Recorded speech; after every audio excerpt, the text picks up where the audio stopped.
anxiety and depression, clinging to the very end of your rope, desperately longing for relief, I've found that creativity is a powerful tool that can transform and help us heal. It can help us. Creativity is a powerful tool for healing. It can help us rediscover joy. I so knew this morning.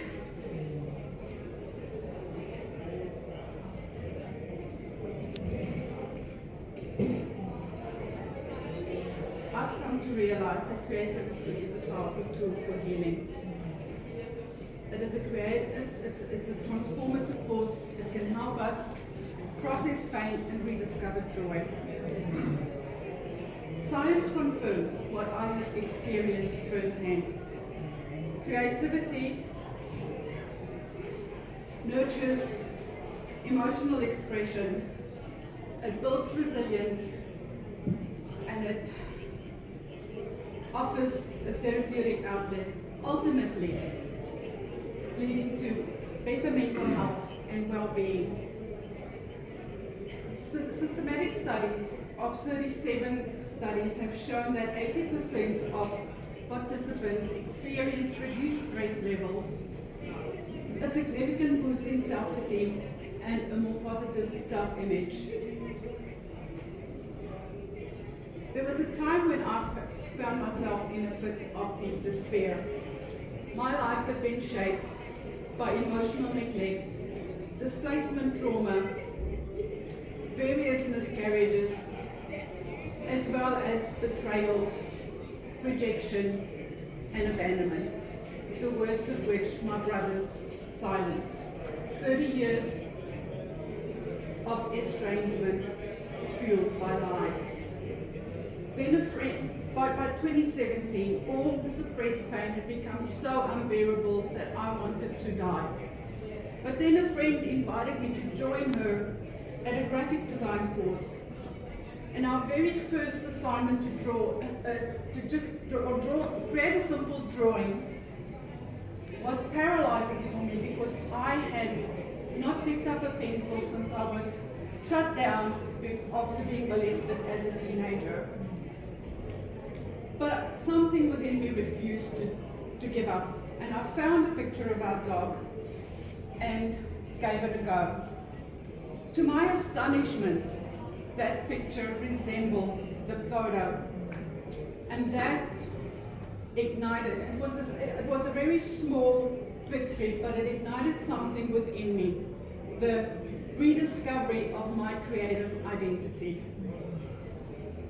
Painting was another struggle for me because the voices shouted at me, I can't paint, I'm just not good enough. But I joined a local art group at a church, and the lady was so encouraging that I eventually decided to go and buy some paint, and I tried to paint a flower. See, you can, she exclaimed. And with that lie was dismantled. But then during COVID lockdowns, Bible journaling became my refuge, a way to process pain, the suffocating despair that was threatening to consume me.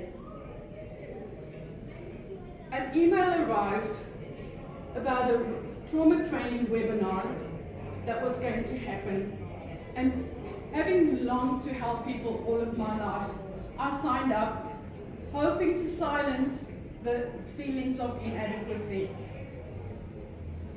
Yet as the sessions unfolded, I found myself in tears, realizing that I was the one in need for help and healing. That was the turning point in my journey to healing and transformation. I had buried my creativity for decades under the life's responsibilities and a mountain of lies. I can't sing, dance, paint, draw, write or speak. But rediscovering my creativity became an expression of faith, a way to heal hearts, and also a pathway to joy. So I have spent the last 3 years creating safe spaces for people to come and experience that environment where they can come and create without fear of judgment, and learn to reignite their creative identity to discover. So if any of this, if any of this is familiar to you, then I would invite you to join one of my creative or encounter groups where we create a space for you to just have that time and rediscover that everybody can create, and it is absolutely healing hearts material.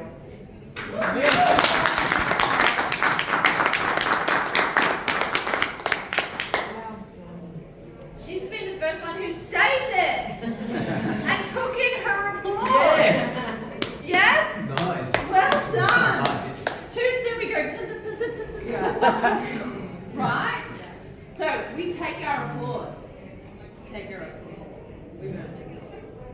Well done. How do you feel? Yeah?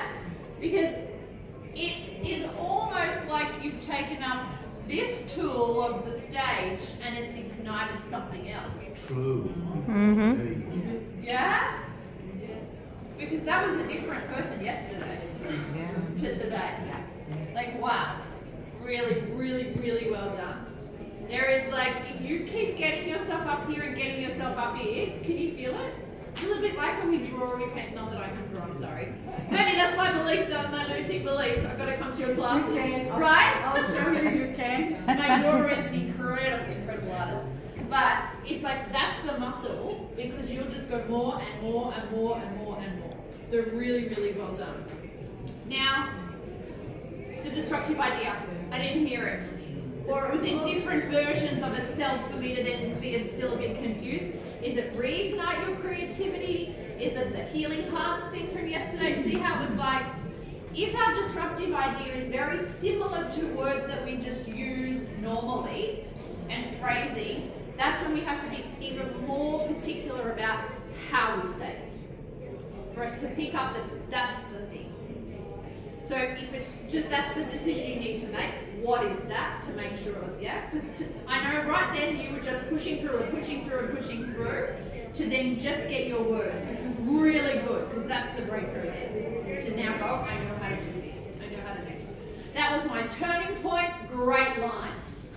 Great line to use. Nice little soundbite there, and you can feel how your framework has really helped you to then, collect your thoughts. A bit more specificity around that evidence in terms of where was those 37 studies, like what journal was it, but it's mostly just for you is that disruptive idea. How can I remember that particular thing, and then that's what you own. Yeah? Well done. Yes.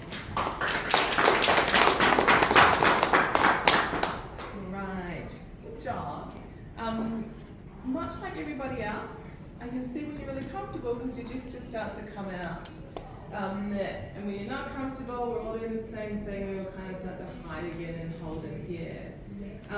There was a line that you said, like, see you can, you had a really good gesture and you raised your voice. So it's good. I'd like to see more of that inside your talk. There are going to be times where you forget your words. You're going, right? You can put pauses inside of what you're going to say to give you that moment, one, for them to be able to take in what you've said, and two, for you to collect your thoughts and then say your next line, especially if you've got points. So at the beginning you were talking, I can't remember exactly what you said, but it was like one point and another point. Pause between the points. Let them take it in. You can even say, write these points down. Point one, da da da. Point two, da da da. It gives you time as well as gives them time because they need the time too. And we're still seeing a lot of the side movement, kind of walking around. I'm kind of just going to keep saying this until I'm blue in the face and you guys stop doing it. I get that you're nervous, But basically what you're doing is you're playing out what's going on internally, externally for everybody to see. So, you know they say fake it till you make it? Just stand grounded, feet in, just the top half. No nervous walking. Good job.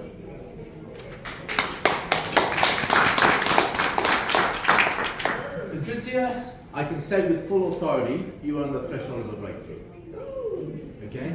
There's few of us here who are in that same position, who are like, you're stepping in this, like, it's almost like this force field. If anybody's old enough to remember Lost in Space, they remember the Jupiter 2, right? And I used to watch the original series in the 60s, just to pull rank, right? You walk into this force field and it's really painful, and it's kind of that's what you're doing there, wasn't it? But you were pushing like the way Jessica described it, I love, like you're pushing it that hard, right? And okay, it's not good form, but that's the process, and I love that you push through it, right? So what I'm doing is I'm acknowledging that this is like any other presentation course would go, I want you to relax while you're speaking. I'm saying, no, don't relax, keep pushing, man. Right? Okay. Now, in terms of this was a big part of this was the story. Yours is a story of redemption, like many of us, right? Yours is a story of redemption, and we need to be careful and manage ours and the audience's emotion during that. And there's a few things, right? And these are specific points, and I need us all to notice them, right? First up, when you say something big, you said a few things, and you just kept on talking. You need to give us time to process. You said I can't remember the lead up to it, but the end of the sentence was from when I was molested as a teenager. And anyway, you've processed, you've spent a bit of time processing that. We're just hearing it. And out of respect for the audience, you need to give us time. And treat it with the respect. And allow us to give you something from our heart, and then we can move on. But you also need to be careful not to look directly at the audience while you're saying big stuff, because it's called, and it's actually Windy that whispered in my ear about this, and it was just such a good observation. The term we use is contaminating the energy of the audience. I remember this presentation, a couple of years ago, where someone was saying, he was talking about cancer, and he kept on saying, I was diagnosed with cancer, and he kept on putting all that negative stuff, rather than what you do is you take it to the side. I'm talking to the doctor, and he's like, I have cancer, that sort of thing. So can you see how negative energy you don't put on the audience until you have huge amounts of permission? There are times when you can do it, but when we're first starting, we put off to the side. We okay with that? But then, of course, you discovered your joy through creativity. You still have the same sad face, right? Oh yeah, like this face here. That's what I want. Okay, so as you're going through the emotional arc, and you really did bring us to an emotional arc in terms of the text of what you were saying, and if you were to read the transcription, we'd fill an arc. But watching you, it all felt like it was kind of down here. Okay? Now, here's a technique for all of us. I want you to watch this video, and there's two ways you watch it. Watch it only the sound, listen to it, but don't watch it. And then watch it with the sound down. Excellent discipline. What do you look like? What do you sound like? I want you all to do that. My mentor told me, my original mentor many years ago, said, I will not coach you unless you video yourself every time you speak and you watch yourself back. And I pushed back. I said, I don't want to watch myself. And they go, well, we have to watch you. I have no defense. Right? So ever since then, every time I speak, I watch myself. And I want you to do that. James had a great experience last night. Not a great experience, but a transformative one, where we didn't realise what we come across, how we come across. And you'll see yourself for the first time. And it is an important moment for us all. Right? So look, there is so much ahead of you, Patricia, and your message I love. I love your message, right? I think we can tighten up the wording of it, but the idea of what you're trying to do, right? But you need to be that messenger of joy. All right. So as I said, you're on the threshold of a breakthrough. Keep pushing. We will get you through it. Be good. Give her a hand.